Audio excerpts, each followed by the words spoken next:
In the news tonight, 15-year-old among two shot dead in foil supermarket robbery in Georgetown, and President Ali promises independent probe after deadly police shootings in Linden. A 15-year-old and a 22-year-old were shot and killed Tuesday night during a failed armed robbery at Jai Jai supermarket on Alfie Street, police said. According to a police report, four men armed with handguns attempted to rob the Chinese-owned supermarket around 7:30 p.m. One of them pointed his firearm at the male cashier and demanded that he handed over the money, while the other ransacked the other cashier's booth. A security guard on duty opened fire, fatally wounding Tyrese Adams, 15, of Pineapple Street, and Oren Adams, 22, of East Ramveld. Two other suspects fled the scene and remain at large. Surveillance footage shows the masked suspects entering the supermarket and targeting the two cashier booths. The armed security guard emerged from inside the supermarket and confronted the bandits, both of whom started running in an attempt to exit the supermarket. One of the suspects fell to the ground inside the supermarket, while the other ran out of the supermarket and fell on the road about 15 feet west of the supermarket. The security guard said as he exited the supermarket, he observed two other suspects who were standing outside of the supermarket, running west on Atfee Street and making good their escape. Two blue and black motorcycles, one without number plate and the other bearing registration number CP623, were observed parked in front of the supermarket with the keys in the ignition. The police are reporting that they recovered a Glock 17 pistol, several spent shells, and two motorcycles believed to belong to the suspects. The bodies were taken to the Memorial Gardens Funeral Home pending autopsies. The investigation is ongoing.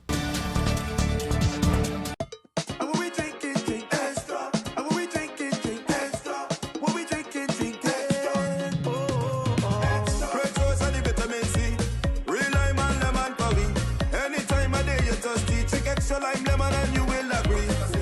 Extra lemon and lime, it's the two combined. It's one of a kind. Extra lemon and lime. And when we drink it, drink extra. And when we drink it, drink extra. When we drink it, drink extra. Hey, well if you're in the party or line, I don't like it from the first time. When you see the two, they combine. It's a drink and taste, you will never decline. Extra lemon and lime, it's the two combined. Extra lemon and lime. Extra lemon and lime. Taste the citrus in every sip.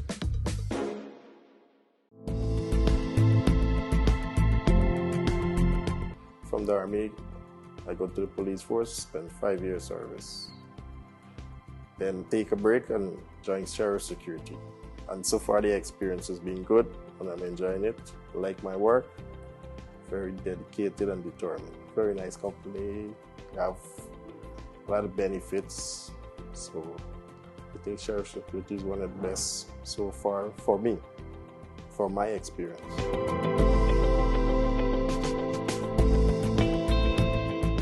Running late and can't wait to the gate? We got you. The Guyana Public Service Cooperative Credit Union Limited has introduced a fast and easier way to make payments to your accounts through the GT&T mobile money services. Here's how. Click on the MMG app. Under Services, select Pay Bills. When you are there, look for the Financial Institution option. Once that is done, select Guyana Public Service Cooperative Credit Union Limited to pay your loan or make payments to your savings. Payments to the credit union made easier. GPSCCU, the credit union you can bank on.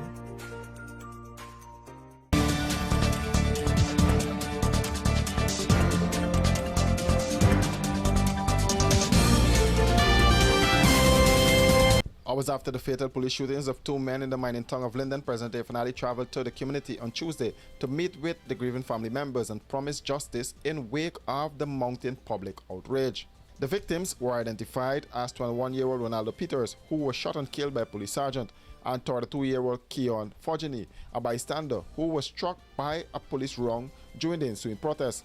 The town was left in shock after Peters, who was reportedly unarmed, was killed by a police sergeant. The shooting sparked intense confrontation between residents and law enforcement.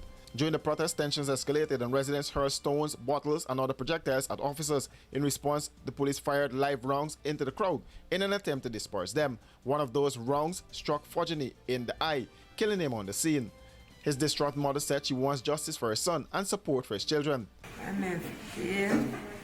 both person that died, I need justice for both parties because it's from the one street. Now, although I grew up within the area, same as my son, and I really need justice and help for my grandchildren.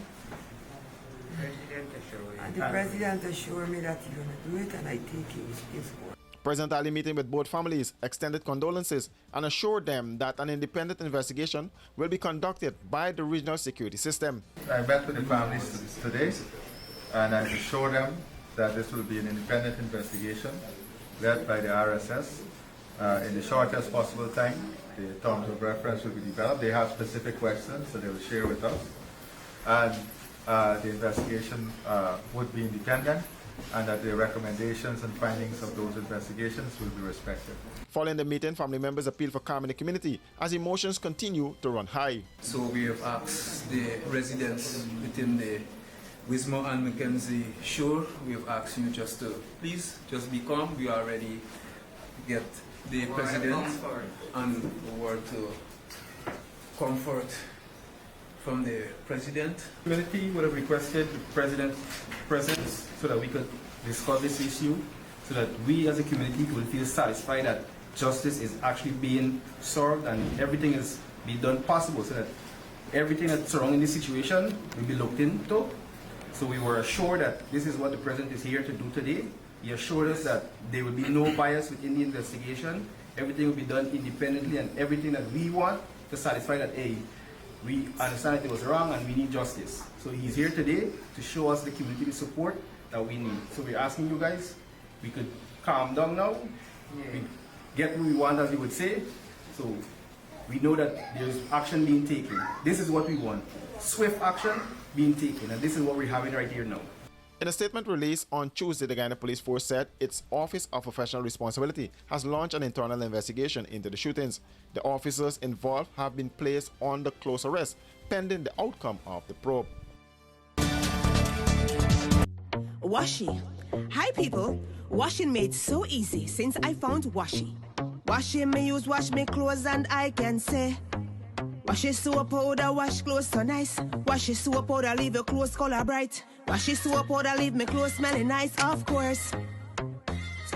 So give thanks to Washi soap powder for doing my laundry right. Keep my clothes color bright. Have my clothes smelling nice for sure. I could not ask for more. Comes in lemon and original. It is a washing machine in a pack. Washi soap powder wash clothes so nice. Washi soap powder leave your clothes color bright. Washi soap powder have my clothes smelling nice, of course. Distributors located in the Stabrook Market. A woman was shot and killed at her West Damara home on Tuesday night in what authorities suspect was a domestic dispute that turned deadly. Police say her boyfriend, a convicted drug dealer and owner of a private security firm, Galican, then turned the gun on himself. The victim has been identified as Marissa Beat, an employee of the Ministry of Culture. Beat reportedly sustained a single gunshot to the head and was transported to the West Damara Regional Hospital, where she was pronounced dead. According to a statement issued by the Corporate Communications Unit of the Guyana Police Force, Beat's mother Jennifer Vaughan told investigators that Kenneth called her daughter at 18 hours 15 asking for them to speak, which the mother was against. She nevertheless agreed and opened the door, inviting him into the home. The woman said she got up and gave them privacy, but sometime later, she heard her daughter saying "mommy," which was followed by a loud explosion. Vaughan said she immediately rushed to the living room, where she saw her daughter in a slouch-over position on the ground, with blood coming from her head and Khan standing over her with a gun. Vaughan said she ran to Khan holding on to him as another shot was fired in an unknown direction. She further stated that he pushed her to the ground, after which he turned the gun and shot himself once in the head. Galican, who operates integrated security services, survived a self-inflicted gunshot wound and was initially taken to the same hospital. He was later transferred to the Georgian Public Hospital for further treatment. Khan is a U.S. deportee with a criminal record for drug trafficking. You would recall that in March of 2020, he surrendered to U.S. authorities after he fled the United States in 2008 on a drug trafficking charge. He was sentenced to 6 years for leaving the U.S. while on bail and 3 years for the drug trafficking charge. He appealed that sentence, which was vacated by the appeal judge back in June 2023. On September 26, 2023, Judge Frederick Block handed down the new sentence of 18 months. Khan had already spent 42 months in prison and agreed not to pursue legal action for the extra time he was forced to serve. In a video shared on social media, Khan was seen bleeding from the head after the incident. The police investigations are ongoing. For these and other stories, do visit us at our website www.rdproductiongy.com.